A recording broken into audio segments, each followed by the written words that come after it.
Manny's Deli in Chicago has been slinging pastrami and loads of other deli foods for nearly a century. Manny's is to Chicago what Katz's is to New York or Langer's is to Los Angeles. It's the city's quintessential, most well-known premier spot for old-school Jewish comfort food. Its cafeteria-style counter service, huge open dining space, and tradition of welcoming Chicago politicians to office are just a few defining features of this legacy family-owned and operated business. If these walls could talk, they'd probably tell some pretty insane stories.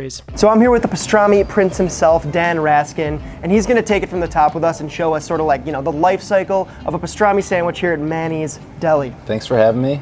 So the perfect thing to start with is a beautiful beef navel. Where's the navel on the cow? So the navel is the belly part. Oh, okay. It's like the bacon cut of the cow. So beef bacon. Yes. Interesting. So we do a 3-day brine, we dry it off really nice, and then we put a special rub on there. We're roasting it, and then we're steaming it up, and it's ready to go. I mean, like, I'm not sure I've ever been to another place that has like a cafeteria style line like this. There's very few places. Yeah. Back in the 40s and 50s when we first started, this was the popular way to do it. So people would come here and they'd have their big meal at lunchtime, and they'd get everything from salads to entrees to sandwiches. Just load the tray up. Yep. The tray, baby. It was a whole tray of food. That's what we're known for. Large, delicious portions. Right on. Pastrami is more or less the same thing no matter which deli you go to, but of course every spot does it a little different.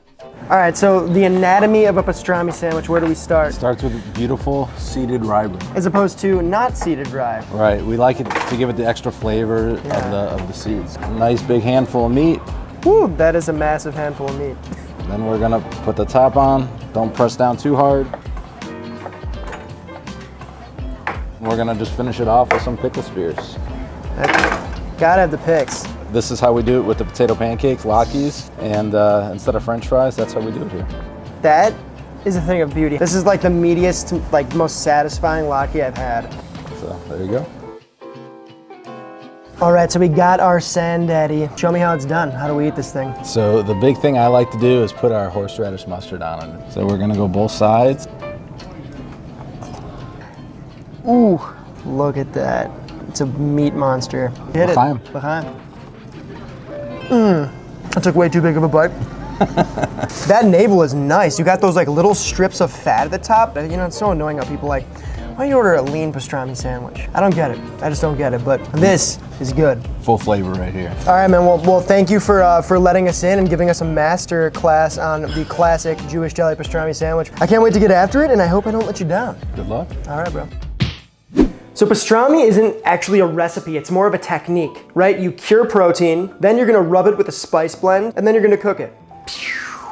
I want to keep things authentic to the Jewish deli way here, so I went ahead and picked up a beef navel from a local butcher. It's not the most popular cut, but you should be able to find it if you look hard enough, or you can order it online. Remember, navel is basically beef bacon. It's very fatty, very streaky, very pretty. If you're having a hard time sourcing it, just sub it out for brisket, don't let it stop you. Curing meat is an old preservation technique that was necessary in a pre-refrigeration existence. Nowadays, we cure mostly because we dig the flavor. This would be considered a wet cure because we are curing it in liquid with a handful of toasted whole spices, other aromatics, salt, sugar, and this. This is pink curing salt, Prague powder number 1. It's a bunch of table salt and sodium nitrite. Some of you guys are probably familiar with that Himalayan pink salt. You know, it was like a health food trend in the early 2010s or something.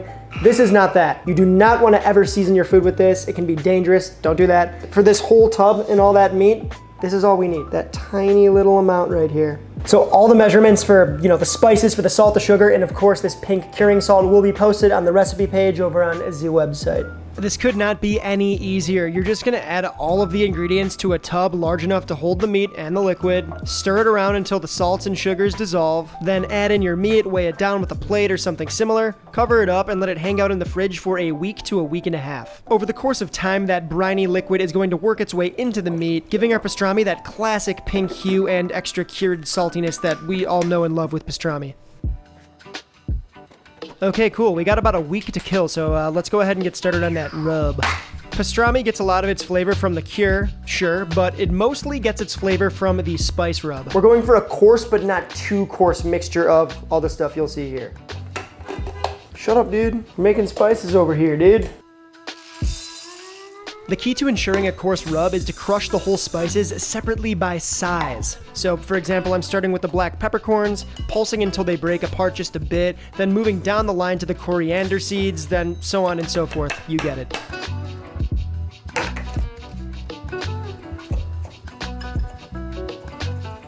Now, I prefer a chunky spice rub, so the finished result will look something like this. Alright, after about a week of patience, we are ready to unearth our bœuf. Simply remove it from the cure, then rinse off all of those spices and that salty, briny liquid from the surface of the meat.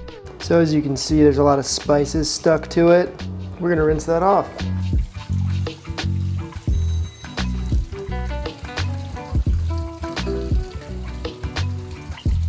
Nice, clean beef. Look how pink that is right there. Go ahead and pat your bœuf real dry like with some paper towels or whatever. And then sprinkle on that dry rub that we made last week. Be generous here. We want to cover this beast. Make sure to press the spices into the meat so that it kind of sticks and adheres to the meat better.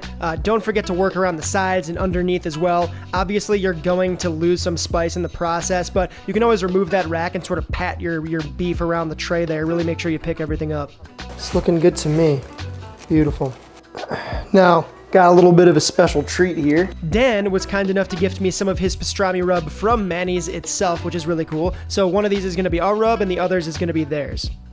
All right, this is where things can get controversial. We are not going to smoke this pastrami. Here's why. Although pastrami does have a tradition of being smoked for preservation, that smoke flavor really doesn't come through in the final product in my experience. I've eaten pastrami sandwiches from coast to coast, and you really don't get a lot of that smoke flavor in the final sandwich when you're at a Jewish deli. This isn't a Texas smoked pastrami brisket situation. This is a different thing. It's a different beast. And if you don't believe me, just ask my friends. I asked a handful of them which one they liked more in a blind taste test. One pastrami was smoked, the other was oven roasted, and oddly enough, to my surprise too, everybody chose the oven roasted pastrami. So for that very reason, I've chosen to oven roast our pastrami as opposed to smoke it, not because it's easier, but because it seems like wasted effort to tend to a fire and go through the whole smoking process when we're just gonna throw these things in a steamer and kind of wick away most of that smoke flavor anyways. All right, into the oven we go. On a wire rack, on a sheet tray, go ahead and pop that beef navel in the middle rack of a preheated 300-degree-Fahrenheit oven. We're gonna slow roast it until that bark sets and it's perfectly cooked and juicy.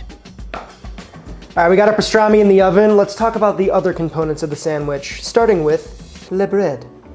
This is Jewish rye bread, right? It's a lot lighter in color than dark rye, and it's got caraway seeds all over the top and in the bread itself. That caraway is a very important flavor with a Jewish deli pastrami sandwich, in my opinion. The recipe and technique for this loaf will be posted over on the website. I'll go ahead and leave a link below for those of you who want to bake your own. If you don't want to bake your own bread, no shame in the game. Just try to find a loaf with caraway seeds baked inside.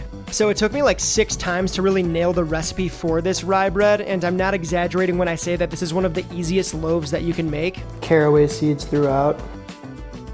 All right, let's talk must. Manny's Deli touts horseradish mustard, but you can use any mustard you want on your sandwich, right? Think spicy, think Dijon, think regular yellow mustard. That would be kind of weird, but you totally could do it. Here's the thing, I really dig horseradish mustard, but I kind of like to take things into my own hands and mix my own horseradish into my own mustard.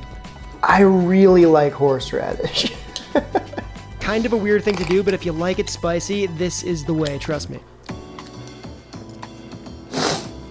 Perfect.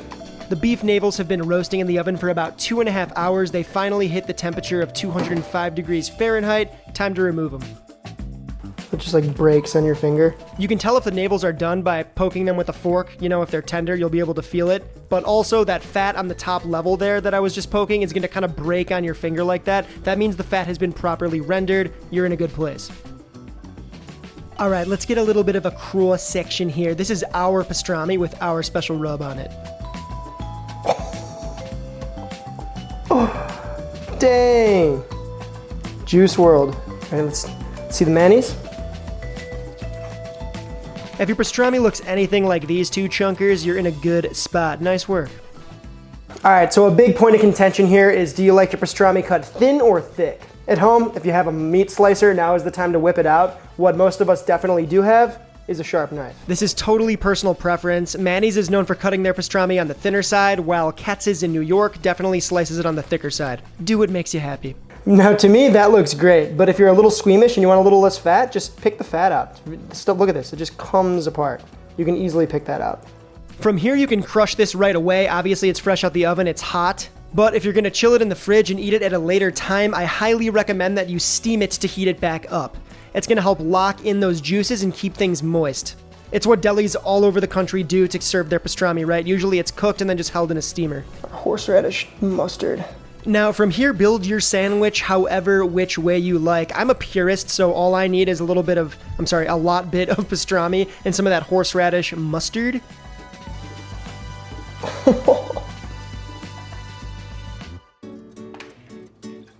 To serve, of course, you can't forget the pickle spears and the latke. This is my copycat recipe of the latkes they serve at Manny's. They are massive. They're really, really dang good. And totally optional. It's a nice side dish to serve, but if you want the recipe, it will be over on Patreon for you. And to wash it all down, a cold pop. Dr. Brown's, of course. Dang. Big and fat.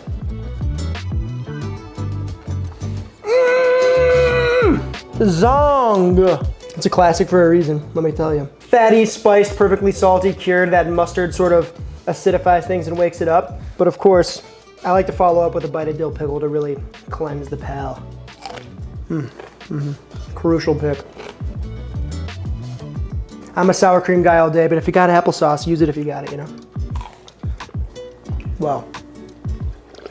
All right, that was quite the adventure we just had. Glad you came along for the ride. If you don't have access to a Jewish deli, if you're not in vicinity, I hope this video helped. I challenge you to make your own pastrami. It's a little bit of a project, but it's fun. I mean, I have access to a Jewish deli and here we are. And if you find yourself in town and you like this type of food, you gotta go check out Manny's Deli. They do a great job over there. Those dudes are legends, literally. If you liked the video, give us a like, sub to the channel if you're new. If you're not new, what is good? Welcome back. Remember, if you want that latke recipe, head over to Patreon. We got lots of fun stuff going on over there. Exclusive merch, monthly giveaways, special secret recipes that aren't so secret, I guess, but you get the idea. That's all I got for this week, and I will see you next time.